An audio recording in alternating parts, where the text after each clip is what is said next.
মই কুসুমতলী পঞ্চায়তত গৈছিলো। কুসুমতলী পঞ্চায়তত যাওঁতে মই এজ এ কেণ্ডিডেট মই পুল চেণ্টাৰত মই সোমাব পাৰোঁ।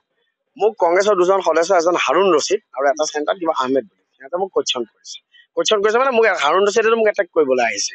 হাৰুণ ৰছিদ বোলাজনে মোক এটেক কৰিবলৈ আহিছে। গতিকে এটেক কৰিবলৈ যেতিয়া আহিছে লগে লগে আমাৰ আছিল পুলিচ আছিলে। কাৰণ আগতে হয় কি এনেকে ন' এণ্ট্ৰি কৰি দিয়ে কংগ্ৰেছৰ মানুহে ৰখিব লৈছে। বিপক্ষ দলৰ মানুহক পলিং চেণ্টাৰত যাব নিদিয়ে, ন' এণ্ট্ৰি থাকে। এইবাৰতো ন' এণ্ট্ৰি নহয়, এইবাৰতো পুৰা free and fair election. Free and fair election হোৱাতে মই আগতে কৈছো 2011, 2016 আমি জিকিলোহেঁতেন। এইবাৰ ফ্ৰী এণ্ড ফেয়াৰ ইলেকশ্যন হৈছে, আমাৰ সদস্য সকলোতে যাব পাৰিছে, সকলোতে আমাৰ পুলিং এজেণ্ট আছে, সকলোতে আমাৰ টেবুল বহিছে। গতিকে এইবাৰ খুব শান্তিপূৰ্ণ নিৰ্বাচন হৈছে, প্ৰশাসনৰ ওপৰত আমাৰ বিশ্বাস আছে আৰু এইবাৰ আমি বিপুল ভোটত জিকিম। 100%। এজন কিবা মই নামৰ সৈতে কৈছো হাৰুণ ৰছিদ, এজন মোক তাৰ সদস্যই কৈছে, আৰু এজন কিবা আহমেদ।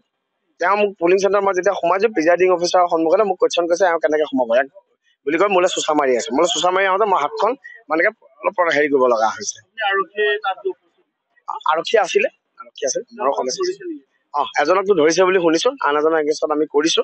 গতিকে এইবাৰ সেইবোৰ নাখাটিব। গব্বৰ সিঙৰ, ৰকিবুল হুছেইন ডাঙৰীয়া যিটো গব্বৰ সিঙৰ ৰাজনীতি কৰিছে বুলি কয়, তেখেতে কয় মানুহক চৰিয়াব লাগে, সাংবাদিকক আক্ৰমণ কৰিব লাগে। এইবোৰ আক্ৰমণটো এইবাৰ নহ'ব। তেওঁ ধৰক সিদিনাখন তেওঁৰ মানুহ আছিল, সাংবাদিকজনক আক্ৰমণ কৰিবলৈ ইনষ্টিগেট কৰি দিলে। এনেকুৱা ধৰণৰ ৰাজনীতি হুছেইন ডাঙৰীয়াই কিমান কৰিব? মই শুনিছো তেওঁ বোলে কৈছে তেওঁ ৰাজনীতিৰ পৰা সন্ন্যাস ল'ব। তেওঁ সন্ন্যাস ল'ব নালাগে, অসমৰ ৰাইজে তেখেতক সন্ন্যাস দি দিলে। দ্বিতীয় কথা, আমাৰ কংগ্ৰেছৰ যিগৰাকী প্ৰাৰ্থী, তেওঁতো কংগ্ৰেছৰ কেণ্ডিডেট হৈ ইলেকশ্যন নেখেলিলে।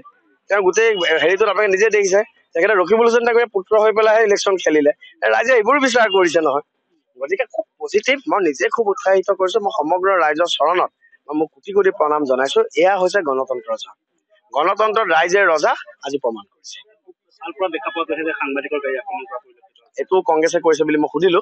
মানে ৰকিবুল হুছেইন ডাঙৰীয়াই এতিয়া কি কৰে, নিজৰ পুত্ৰৰ গাড়ীও কংগ্ৰেছৰ সদস্যৰ হতুৱাই ভঙাইছে। তাৰপিছত আহি পেলাই এইটো ব্লেম দি পেলাই কৰিছে। চালপাৰাত বোলে আহি পেলাই আমাৰ কাৰ্যকৰ্তাক মানে ভাবুকি দিছিল। ভাবুকি দিয়াৰ লগে লগে ৰাইজ ওলাই আহিলে। তাৰপিছত এই কংগ্ৰেছৰ মানুহ তেখেতে ফিটিং কৰি ৰাখে। এই কংগ্ৰেছৰ মানুহে ফিটিং কৰি পেলাই এইটো বিজেপিৰ ওপৰত ব্লেম দিয়ে। তেওঁ চব ধৰণৰ ৰাজনীতি কৰে।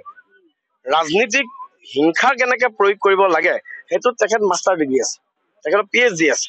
কেতিয়াবা যদি হুছেইন ডাঙৰীয়াই PhD ল'ব লাগে, তেখেতে এই পলিটিকেল ভায়োলেন্সৰ ওপৰত তেখেতে PhD ল'ব লাগে। কাৰণ চাওক, গোটেই অসমত ক'তো নহয়, চামগুৰিতে তেখেতে সূত্ৰপাত কৰিছে। ইয়াৰ জনক আছিল ৰকিবুল হুছেইন ডাঙৰীয়া। মোতকে আপোনালোকে এইটো কথা বেছি জানে।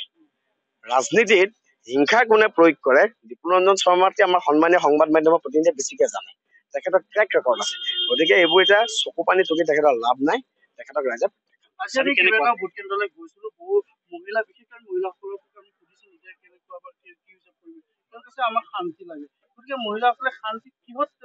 শান্তি, তেখেতে শিক্ষা বিচাৰিছে, তেখেতে স্বাস্থ্য বিচাৰিছে, শান্তিমূলক এটা পৰিৱেশ বিচাৰিছে। মই আপোনাক এটাই কথা গেৰাণ্টি দি কৈছো, আমি জিকিম।